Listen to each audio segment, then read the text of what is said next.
So, as we gather in this circle this night, we've gathered around, although you have not seen it as you've come in, but we've been gathering around a Christ candle that has been lit. Generations upon generations have gathered around fire as a place where they come to share stories, ask questions about nourishment, a place where we gather where we see one another's faces, a place where we gather where we know we're not alone. The Christ candle reminds us that as we journey through this time of darkness and difficulties and changes and disruption, there is a light that beckons us forward. The Christ candle that reminds us that deep within the core of each one of us who gather, the love of God is part of who we are. And so we acknowledge each other as carrying that Christ consciousness. We acknowledge each other as carrying God's love. And we gather around this light of love, creating a circle of community where we connect heart to heart to heart. To lead us in a time of prayer tonight and acknowledgement of the land that we gather upon, I call upon my colleague Jeffrey Dale. Thank you, Karen. We acknowledge the many Indigenous communities throughout time that has historic and current relationships with Turtle Island. And we acknowledge the many treaties settlers have put in place only to have ignored and abused. We remind ourselves, Creator, that to build a space where not another child will be taken away from their family, not another woman is murdered or goes missing, not another community has to boil their water. We must acknowledge the systemic racism that has made this happen. And we must work together towards building right relationships of healing, of truth, and of reconciliation. Our prayer tonight comes from former moderator Marion Best, and it's titled A Prayer for Abundant Life. Let's pray. O God, where hearts are fearful and confined, grant freedom and daring. Where anxiety is infectious and widening, grant peace and reassurance. Where impossibilities close every door and window, grant imagination and resistance. Where distrust shapes every understanding, grant healing and transformation. Where spirits are daunted and dimmed, grant soaring wings and strengthened dreams. Amen. So as we gather in this way, as community connecting heart to heart, we begin with a financial update from our lead staff, Jody Maltby. Thanks, Karen. You can hear me okay? Yes, thank you. Okay. I want to begin by sharing my screen. I just want to make sure that I share the right thing. I don't just want to share the screen. I want to, here we go. That's what I want. So can you see that okay? Yes. Yes. Is that the website you're wanting us to see? Yes, that is the website Perfect. I'm wanting you to see. I decided that it would make the most sense as I'm talking to share that with you. So what I want to do with you today is to just kind of make sure that everyone is aware of all the resources that are out there to support you as you're sorting through your financial situation, and also to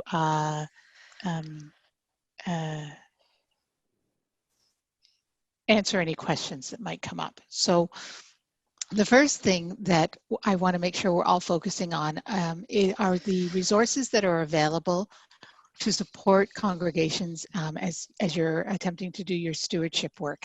And so you'll see that there's this generosity in unprecedented times here on our website. And that's some resources from our philanthropy department, our national philanthropy department. that can help us as we're thinking through things like encouraging folks to continue to do online donations through Canada Helps, through PAR. There's still an option to get folks to sign up for PAR if they haven't done so already. So there's a number of resources there. And most importantly, I want to make you aware that we actually have a stewardship and gift officer in our region. Her name is Karen Sunerin. And I am going to just post her contact information into the chat box. It is also available on the website, but Karen is an excellent resource for all of our congregations as you're thinking through how to continue your stewardship in these times. So I encourage you to make use of those resources. Also, you'll notice that there's a resource, Financial Options for Communities of Faith, Strategies for Mutual Support. And again, that outlines some of the resources that are available through our region and through the wider church. But I encourage you to go and have a look at that document. And a couple of things that I do want to highlight from that may be new since the last time this group gathered. Our Communities of Faith Commission did approve the use of restricted funds related to Manse funds or property funds in particular. So I am able to approve a one-time use of up to $25,000 from these funds to go towards salary and expenses related to COVID-19. We can also approve a one-time use of up to $25,000 from other restricted funds, which include bequests.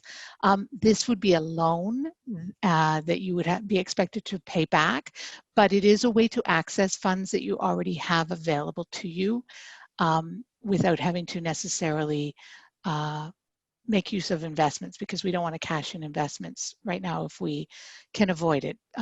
So these are two options that are available to you. I do want to emphasize it does not include cemetery funds.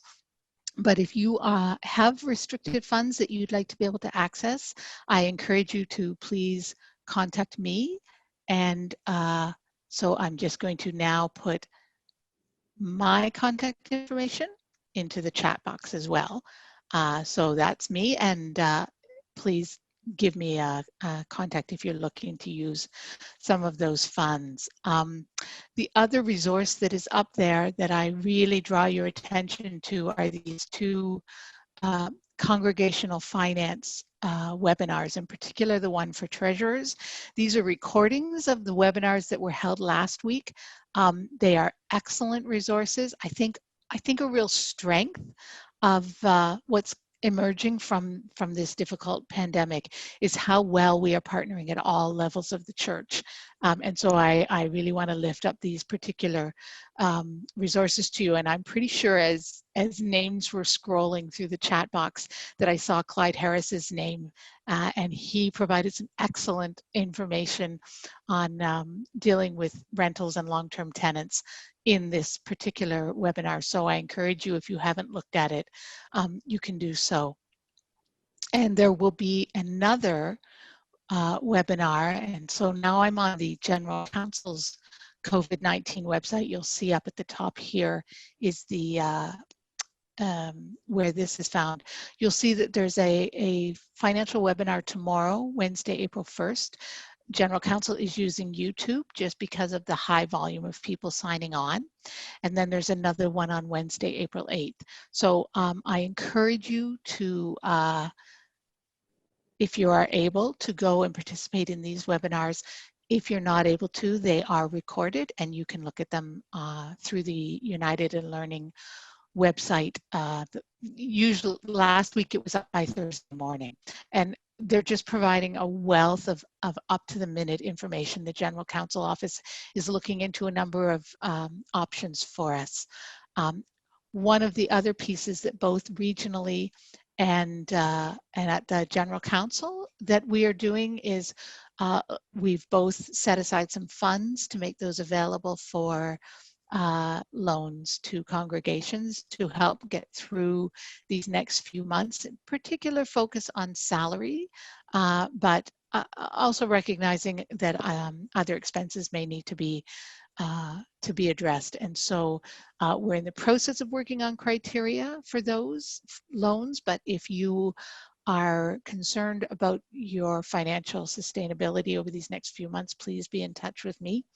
And as we are working that out, we will make sure to work together on that piece as well.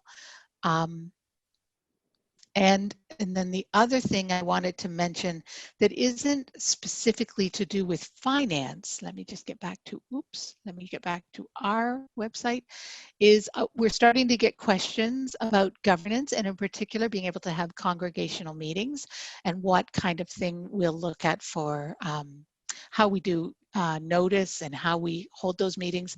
We talked briefly about this the last time that we gathered, and I did indicate that notes would be available. And so I just wanted to draw your attention to the fact that we do have those notes available on our website.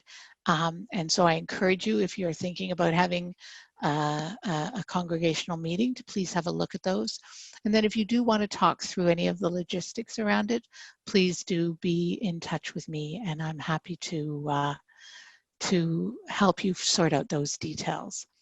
I think that's all just the only other thing I just wanted to say was, as you're looking through the documents, what we're really focusing on, and you'll see this in the General Counsel webinar, you'll see this in the document that I have up on the website, it's about both how do we pause some of our expenses or minimize some of our expenses, and how do we increase some of our revenues coming in. And I think that's just the key that we all need to be doing together.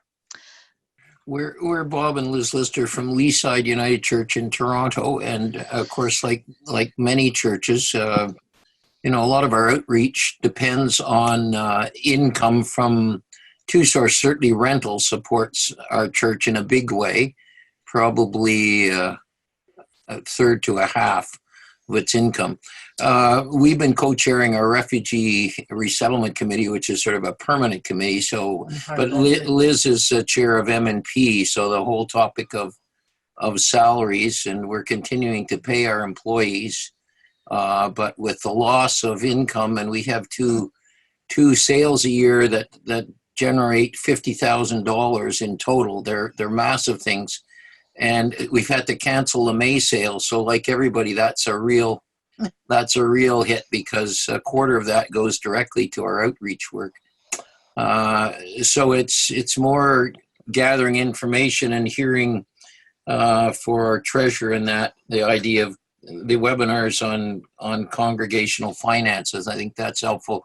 And also governance, because we're also in the middle of, we've amalgamated 2 or 3 years ago, and are in the middle of stage 2 of a 3-stage, several $1 million renovation, which includes money for missions as well. So this is a situation, that has more tentacles than it normally would in our church life. But so we were, I think, here to hear how others are not just coping, but plans to things like minimize expenses and increase income. Well, that's going to be a challenge to all of us, and treat our staff as well as one another with grace and respect. So I guess we're here to listen. Sorry, we're also grandparenting of two children, 3 years old and 12, and so we're in a little late, but Liz and I are glad we could join you. Thank you so much. Glad you're here with us as well. I think that the information Jody has given will provide you with some of the answers you're looking for. Jody, did you want to add anything to any of that, or do you feel complete on that? Just to say that I see there was a question about governmental supports, and Dale's going to be speaking to that, so we will get to that one. Okay, very good. And we can go back at any point that people raise questions. Just please feel free to do that in chat. Dale, we'll call upon you now for an employment update, please. Sure. Hello, everyone. Good to see many familiar faces and names tonight. I'm one of the 2 pastoral relations ministers for Shining Waters. And So I would like to provide what update I can on employment situation. Those are goalposts that are moving all over the place, and lots of new information coming out every day, and so it's hard to stay on top of it. But I'll share with you what we know, and I know that many of you have questions about how you're going to continue your employment relationships. It may be employees who can no longer come to work because their employment depends on being in the church, like custodians. Some employees are able to work from home. And in other cases, as has been mentioned, there's loss of income and questions about how to continue to make payroll. Our hope, of course, is that churches will be able to retain their employees on payroll as much as possible. And we do have some really good supports that have been offered. The one that is kind of a game changer for probably most of us is the federal subsidy program, which will provide 75% subsidy of wages. And we do know that nonprofits and therefore churches are included in that. There were more details released today by our finance minister. I think there are so many sort of angles to it that news conference was postponed from today to tomorrow. So unfortunately, we don't have some of the details that we had hoped for. What we do know is that it will apply to businesses and nonprofits, no matter how many employees they have, whether you have one employee or 1,000. It will cover 75% subsidy on the first $58,700 of salary. And so it's not unlimited. Probably a good majority of your employees make less than that anyway. And of course, the big criteria is that the employer must have seen a drop of 30% in revenue. And so I know there are many questions about, well, how is that to be demonstrated? Against what benchmark? And of course, those are the details that we had hoped to have today, but will likely be coming out tomorrow. But I think we can be optimistic in that this is going to really provide a significant amount of money for us as churches to be able to keep our employees on the payroll. And so it will also be retroactive to March 15th. So we don't have to necessarily worry about getting our application in at the beginning of the line or that sort of thing. It's going to be retroactive to March 15th. So we really hope that that will allow many, many churches to keep their employees on the payroll. We do also recognize that that may not meet everyone's need, and there are some churches who are having to think about temporarily, well, we talk about laying off, but it's really not a term that we can use on Ontario, because unless you're part of a unionized agreement or have a special contract, you're not, as an employer, not really allowed to lay someone off unless you have a contract like that. You either have to terminate their job or keep them on the payroll. Now, I know there's a bit of fuzziness around that in terms of the terminology. The good news is in Ontario is that the Ontario government has brought in a declared emergency leave. And so this is something that was done on March 19th. And what it allows employers to do is to temporarily put someone on unpaid leave. And so, so we're calling that declared emergency.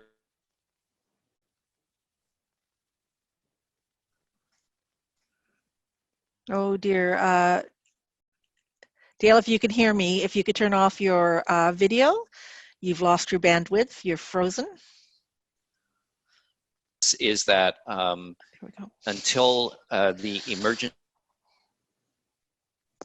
emergency has ended, employers can place their employees on that special provisional leave. So we are going to provide some templates for you as churches if you need to do that. Though there will be two versions of the template. One is for employees who are on the pension and benefits plan, okay? Which is probably the majority. The only people who aren't on the pension and benefits plan are those who are independent contractors, in which case they're not technically employees of the church, and they may be eligible for the COVID-19 emergency response benefit that provides $2,000 per month from the federal government. I'm not going to talk too much about that because those really aren't employees. But the other people who may not be on the pension and benefits plan are those who are working less than 14 hours a week. But any employee, whether they're short-term employees or permanent employees, should be on the pension and benefits plan of the United Church if they work more than 14 hours a week. So what the United Church of Canada is going to provide is continued benefits for employees who are placed on declared emergency leave at no cost to the employer or the employee. So this is quite big. I mean, it's coming from a reserve fund from the pension and benefits plan. And so there will be no cost. If an employee is placed on this emergency leave, they can continue their benefits at no cost to either you as the employer or to them as the employee. So that's things like dental, medical, drug plan, etc. What it does not cover is it does not cover a restorative care program. So that's our program for short-term sick leave. So if an employee is on this leave and they get sick, they're not covered by the restorative care program. It also doesn't cover long-term disability. So those are the two exceptions, but the other aspects of the benefit plan would be continued for those employees. Pensions can also be continued if an employee is placed on this emergency leave. If they pay their contributions during the leave, okay? So they need to pay their portion of the pension contributions, the part that's deducted from their paycheck. They would need to continue that, and there will be a form that will be available for you to give those employees so that they can request to continue to pay their portion of the pension and therefore continue to be in the pension plan. What is not clear to me at this point, and I did talk to someone at General Counsel office right at the end of the day, is if the employer will also need to continue to pay their portion of the pension plan for the employee. It depends on the pension rules in each province, and sorry, I don't have clarity about that. It's possible that if the employee chooses to continue on the pension plan, the employer will also need to pay their portion as well.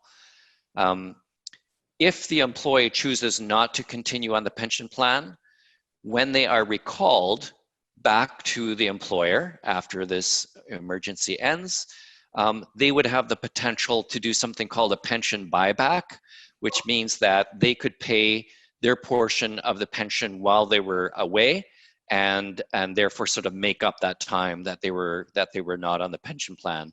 So they can choose to continue to pay while they're away, or they have the option when they come back to continue to buy back those weeks or months when they're away.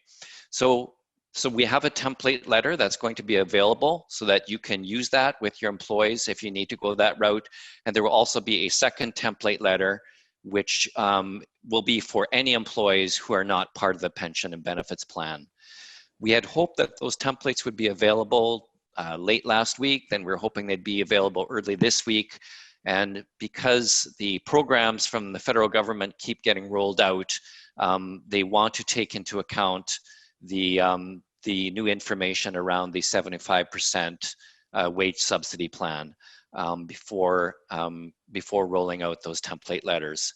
When they are available, we will have them available on our website.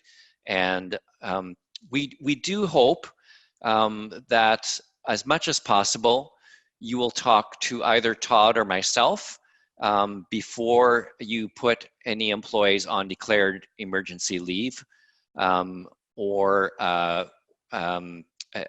particularly also to remind folks that when it comes to your ministry personnel, you do definitely need to talk to Todd or myself before you do change any aspect of the pastoral relationship. We are strongly encouraging you to retain your ministry personnel, and if you feel that that is going to become financially difficult, then you need to talk to Todd or myself or Jody, and we'll see what can be done. So I think that covers the information I wanted to share, Karen. And Dale, there's a question in the chat. I don't think it was answered. Do we give an ROE for someone on unpaid leave? yes, we do. We need to we would facilitate that through ADP, and there will be more information about how ROEs, or records of employment, would be issued. But yes, an ROE would be issued for emergency declared leave, and that would also allow the person, the employee, to also collect employment insurance in that case. And there's another question. If we place an employee on declared emergency leave, then they're not working, we cannot have any expectations of them, such as preparing a YouTube worship service, correct? Absolutely, yes. If an employee is on declared emergency leave, their employment insurance benefits would be jeopardized if it was discovered that they were actually doing work for the employer. So they should not be doing any work. Dale, there's a question about contract staff. What are the expectations should we have regarding contract staff? So people use contract staff, they use that term in different ways. If you're talking about what we call term employees, meaning they have a beginning and end date to their employment. So these are short-term employees that you may hire for a special project for a year, something like that. They are treated no differently than what I just explained. Sometimes people use the term contract staff to describe independent contractors. So it may be someone who provides a cleaning service. It may be an accountant who provides accounting services. Those folks are not technically employees of the church, and they would be, if you, you have to check the contract that you have with them in terms of how you have set up the relationship with them. But in general, you would not have obligations to an independent contractor during this time, and they would be eligible for the COVID-19 emergency response benefit, and that is something that they would apply for directly to the government. There would be no need for the church to become involved in helping them to acquire those benefits. Another question here, Dale. Thanks for that. When somebody's has a question about their admin assistant who works at the church, what can an administrative person do in the building during this time? Well, I don't think any staff should really be in the church building. I guess other staff can weigh on this. I guess technically our places of worship are supposed to be closed. So yeah, I don't think we should be asking any of our employees to come into the church building at this time. If they need to pick up a computer or they need to pick up some supplies, that's fine, I guess, but I don't think we should be asking anyone to come in to the building to work, unless it's possibly, a custodian to check the boiler or that sort of thing. But I think You know, I'm not sure sort of what the legal requirement around that would be. Maybe it's a bit of a gray area, but certainly in terms of respecting what our medical and government authorities have asked us to do, which is to stay home and as much as possible.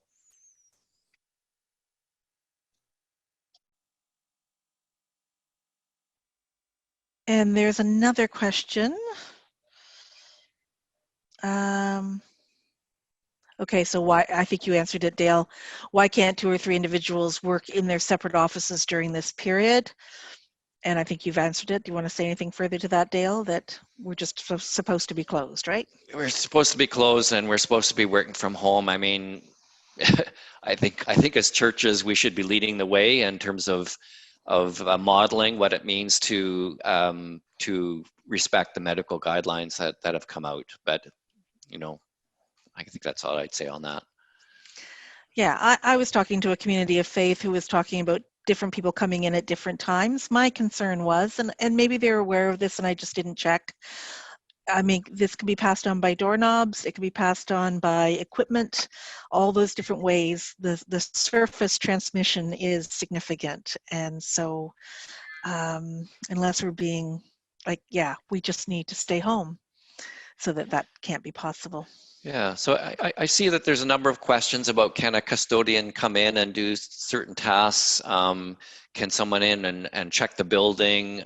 Insurance policies may require someone to check the building once a day or something like that. I don't think we're saying you can't do that. We're just saying for those who do have the option of staying home and working from home, they need to do that. I know some churches are still running food banks, which is an essential service. And so again, within the guidelines that we have around trying to do that as safely as possible, those people would be allowed to come into the church because that is an essential service. But yeah, as much as possible, we're asking people to work from home. The comments being made that yes, worship services can be streamed from the church building according to the update that we have recently heard, but again, you need to follow the guidelines that are within that context. Any other staff notice any other questions that we need to be looking at? So just to say that we, you know, we'll put this information on our website. We will update it as frequently as we can as new information comes in. And so please stay tuned to the Shining Waters website and also the General Counsel Office website.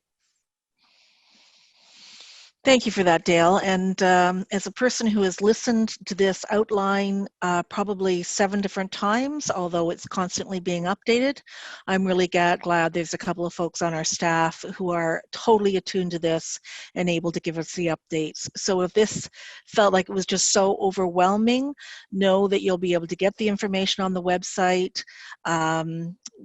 Susie, I'm looking to you. We may be able to pull some of this video that you can see some of it.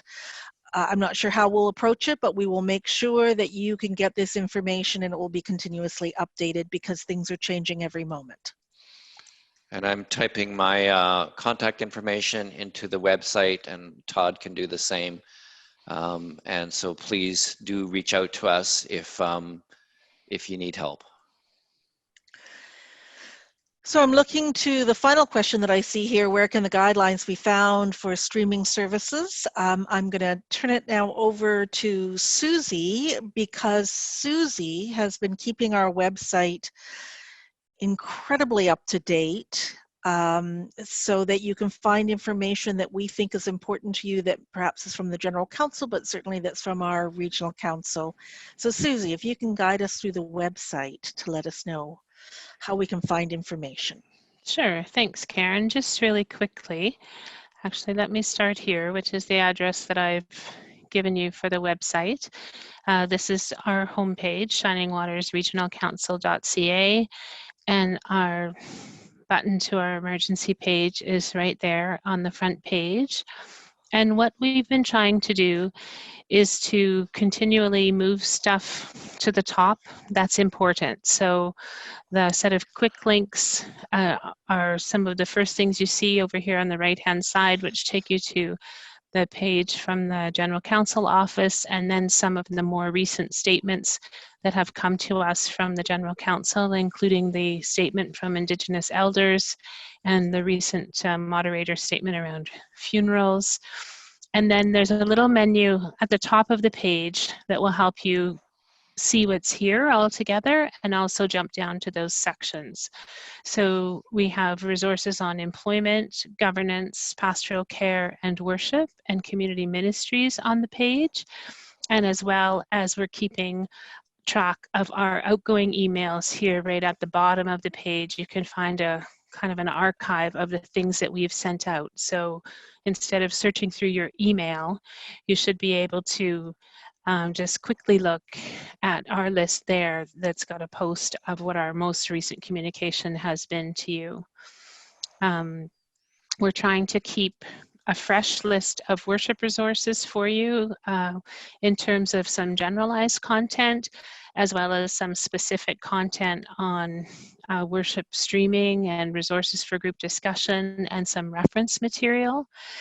Jeffrey Dale has just prepared some worship resources for Holy Week and Easter that are posted and available for whatever format that you're currently using. I think our main message here to you is to say, you do you when it comes to your communication with your community. A couple of people have asked about that, and what we want to say back is, you know your people and how they connect to each other. So if they're old school on the phone, then use a phone tree. And if they're using email, use email. If they're mostly using cell phones, look at a text-based web app like WhatsApp. So some people are diving into Facebook Live and Zoom and trying to bring their folks along with them. And there's great energy there in that learning curve. And some folks are saying, I know my people and I'm going to connect to them by email, and that's how we're going to feel connected and be together. So we're really wanting to try and make resources available to you on that home base of a page. And we're happy to hear what other things you're looking for and other things that you have to share if we can help you connect to each other. I'll type my email in the chat as well. And if there's anything specifically, feel free to be in touch with me. We're looking at doing some small group Zoom trainings coming up in the very near future. So we're just working really quickly to try and put those together instead of a big one-size-fits-all, some more focused small group sized webinars or workshops that can actually help people look at their own stuff specifically. And Susie, we do have one video from George Bott. Were you able to retrieve it today? That's right, yes. George edited his video and put up a tighter version. So we have a recording of a workshop from George in the Canadian Shield region, who has set up his own practice of Zooming and live streaming that to YouTube. And he explains that process on the recording of the webinar, and it's available on our website in the worship resources. We also just posted a lovely little piece from Brianne Swan in the Resistance Church ministry at Jubilee United, where she's created some content that can be used as kind of a reflection on this moment. So if people are looking for stuff to include in your online services or print resources, have a look there and see if there's something that speaks to you. And it was just yesterday too that you posted some resources from Jeffrey that are that's right, simple gift process for Zoom for Holy Week. For Holy Week, so that yeah. is And Easter. And Easter. And is there there's a Zoom course available through United in Learning this week, is that correct? Actually, yes. Sorry, thanks for reminding me. I have the workshop link here. On Thursday at 3:30, there's a United in Learning webinar on congregational program with a focus on worship, and they've pulled folks from across the country to resource that. So it should be a really good opportunity. A number of our staff, we've been meeting almost every day to make sure we're resourcing each other so that we can resource you. And a number of our staff have been watching a variety of options of online services and seeing, as Susie said, the variety of ways people are engaging. And so you can check them out, or you can follow what your own heart says that your community needs as far as that goes. Certainly we're all available. I'm available as well for congregational support, community of faith support, along with Susie, as if you need some help, and Jody, if you need some help around meetings and how to do Zoom. I've had some great conversations with folks, as others have as well. We have until 10 after 8 because we started at 7:10. So if you have any other questions that have to do with any of the topics around employment or financial questions, or how you can access resources, let's take a moment just to turn to our chat, which is you can find by hovering over the lower line below all the pictures of people. You'll see a chat option. If you can add in any questions that you have so that we can make sure we can respond to them. So Susie, I don't know if you noticed there was lots of questions about Zoom. So good thing you're looking at developing some of those for folks in very intentional ways.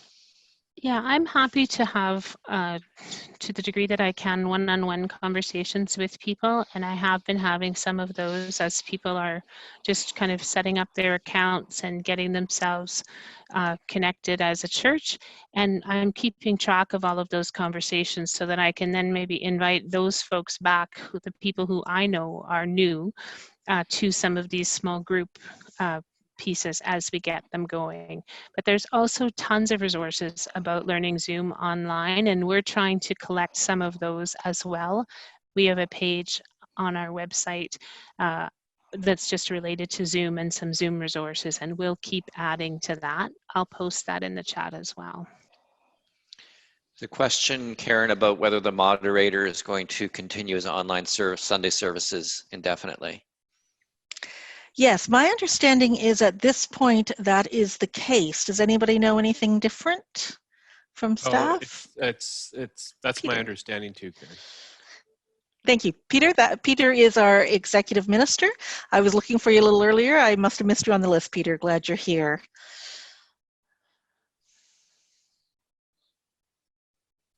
One of the other tools that is available if your folks are struggling to get onto Zoom, although we are amazed at how many people are getting onto Zoom. We had heard this week about 2 95-year-olds who got on worship last Sunday on Zoom. One of the other resources that we have for you is we have a conference call account that we can make available to you through Rachel Howes, an administrator in our staff team, and you are welcome to use that. There's a question about next meeting. Someone suggesting changing the time, but maybe we could talk generally about when will the next meeting of lay leaders be? Do we have any ideas around that as staff? My memory is that there was a request to have them fairly regularly. We had one on a Thursday night, and then we had one on a Tuesday night, both of which were well attended. Yeah, so I think we'll keep our ear to the ground as if we feel there's enough new information or the situation changes as it does frequently, we'll arrange these meetings as necessary and needed. But certainly the fact that we had 130 people on at one point tonight tells me that that there's an appetite for this information. So we'll keep that in mind. So we have one final question. How do we include people in our church services who do not have computers, emails, or cell phones in our Sunday services? So that you know, so long as you're not using the free service of Zoom, you do have the capacity for people to phone in. We kept telling people that, and then we found out that the free Zoom, which is for only 40 minutes, had cut out the opportunity to phone in. So to actually have an account, it's $20 or less a month. And so that expense could perhaps be absorbed so that you can have people call in. Susie, you look like you're going to add to that. No, I think we already said the conference call line we're trying to make available as well. If some people wanted to make that available either as a way for people just to have a check-in with people over the phone or offer some kind of a reflection to them as well. But I know that some folks were sort of remembering to actively just use the telephone as a way of connecting. And Maya's correct, you have to watch around long distance. There are some local numbers available, which we can help you try to find, but you do need to watch around long distance, because if it's a long distance call for people, they will be charged for the long distance. Then in closing tonight, as we come to at the end of our hour together, I'd like to invite us to, well, just to remember what the next opportunities are. Tomorrow night, there is a Zoom call at 7 o'clock that focuses on community ministries. This had come up in the line of chat, that people who are providing and responding to providing food in this time, there is an invitation to gather tomorrow night at 7 so that we can resource each other. There's nobody with expert information on this. Sorry, we've been looking, but we don't have that at this point. But it's to resource each other. So if you would like to come on tomorrow night so that we can learn from each other about what are the best practices, that's tomorrow night at 7. We have a treasurers gathering tomorrow night that Jody spoke about earlier. That is also at 7. It's on YouTube, so it'll be available on recording as well. There is a similar gathering on Thursday afternoon for ministers, looking at the financial implications and what we do as ministry. Jeffrey, there's a Go project that happens every day for children at one point and youth at the other. I'm looking to somebody to confirm that. I think that's still going on this week, correct? I'm seeing nods, so check that out as well. I think those are the things that are coming up. So what I'd like to invite us to do as a checkout for 1 minute is just to type down what it is that you will take away from this gathering, what nugget of information you will take away that helps us, it helps you to claim it, it helps us that to be aware of what kind of stuck with us as we had these conversations. So we can just write a word or phrase of what are you taking away tonight as you leave this gathering. And then Peter, so that you can get ready, I'm going to ask you to close in prayer, but I'll call upon you in a moment. Karen, are you also going to remind people how to save the chat? There's so many links and information in there. Thank you very much, Dale. Yes.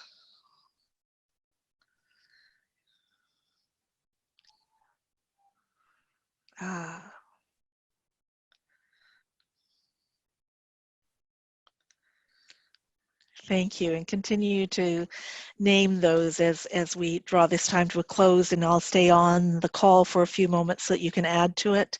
But do know that you can save this chat because there's so much information on it.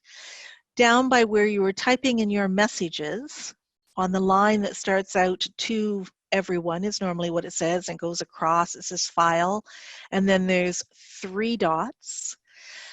Under those 3 dots, if you click on them, there's a chance to say save chat, and you simply save the chat. It says it'll show in folder, but if you don't want to go to that right now because you want to stay within community without focusing elsewhere, that will be saved under documents on your computer, and it'll be a document that it will create if you don't have one created called Zoom, and it'll be there by the date and by the name of this gathering. So thank you for the blessing today of being together and feeling the connection one to another. Even though we are isolated, in some ways we are building bridges and connections to one another. That was always a dream of clusters and networks of the United Church in this new model. We are, with a sad reason, to be creating them, but they are happening in a new way that has been gift, and we hope that this time has been blessing to you. So we'll call upon Peter to draw our time together in prayer. Good evening, everybody. I wanted to just pause for a moment and say thank you to all of you for your leadership. I know for many there is many joys and many things to be thankful for in churches, but I also know when you're behind the scenes, there's a lot of stress too. So we're grateful that you gathered with us tonight. I also wanted to give thanks for our staff and for our president, David Leighton Brown, who has been watching tonight, and for the general counsel office staff too. As all the staff have been sharing, we're on a huge learning curve in the last 3 weeks of both technology and also community building. So let's pray together. Creator God, as we move forward to Palm Sunday, we remember the gospel and all that we do. We remember your grace in our lives, in our churches, in our communities. We give thanks for the gift of relationship, for the gift of sharing, for the calmness that you bring to our lives. We are reminded that Jesus calmed the storm. We give thanks for the leaders in our church, for lay people, for our treasurers, for our ministry personnel, for the folks in the pews. We remember those that are feeling lonely and depressed. But we also give thanks for the grace that many of us has experienced in our communities, in our neighborhoods, in our world. As a church, we pray for the first responders, for hospitals, for nurses, for doctors, for firefighters, for police officers, and the list goes on and on.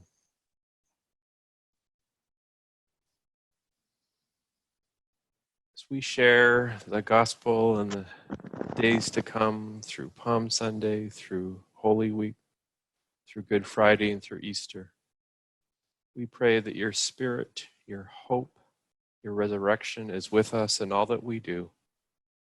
In Jesus' name, amen. Thank you, Peter. And thank you, everyone. I am going to open up the mics now so that we can speak to one another words of blessing, words of gratitude, a sense of the wonder of being connected. Blessings, everyone, and please offer your blessings to one another.